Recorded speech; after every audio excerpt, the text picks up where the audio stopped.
நீ நினைக்கிற மாதிரிலாம் நடக்காது தம்பி.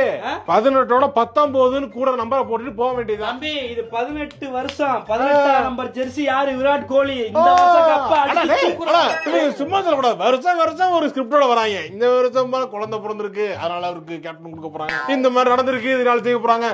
இவரு தோத்துட்டாரு, அதனால ஜெயிக்க போறாங்க. நாம எதிர்பார்த்ததுக்கு எதிரா பெங்களூர் ஜெயிச்சிருச்சு. ஓ மை காட், பெங்களூர் ஜெயிச்சிருச்சுங்க. சூப்பரா ஜெயிச்சிருக்காங்க. போடா போடா, ஜெயிச்சிருக்கீங்க. வருஷத்துக்கு அப்புறம் என்னடா ரோலெக்ஸ் மாதிரி ஜெயிச்சிருக்காங்க. பயங்கரமா. ஐயோ என்னடா ஜெயிச்சிட்டாங்க? உர்ரா, இப்ப என்னடா 5 கப்பு இருக்குடா அங்கிட்ட. 18 வருஷம் பெங்களூரே ஜெயிச்சிட்டாங்க. 30 வருஷம் ஆகி நீ ஜெயிக்கிறே மாப்ள.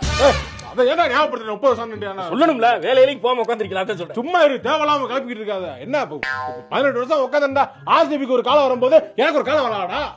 வரும்போது பாப்போம். அவன் பிளேயர் மாத்துறான், ஸ்ட்ராட்டஜி மாத்துறான், எல்லாத்தையுமே மாத்துறாங்க. ஆனா நீ எதையும் மாத்தலையே. ஏன் அப்கிரேட் பண்ணு. என்ன அப்கிரேட் பண்ணு? 30 வருஷம் போடா, தேவலாம பேசிட்டு இருக்காரு. ஒரு கப்பு தான் ஜெயிச்சிருக்கீங்க, 5 கப்பு ஜெயிச்சிருக்காங்க. அசால்ட்டா போயிட்டு இருக்காங்க. ஒன்ன வச்சுட்டு எதுக்கு இந்த ஆட்டம் ஆடுறீங்க? கப்பு ஜெயிச்சிருக்கு. ஆட்டம் அடங்காத அன்னைக்கு முடிஞ்சு போச்சுடா.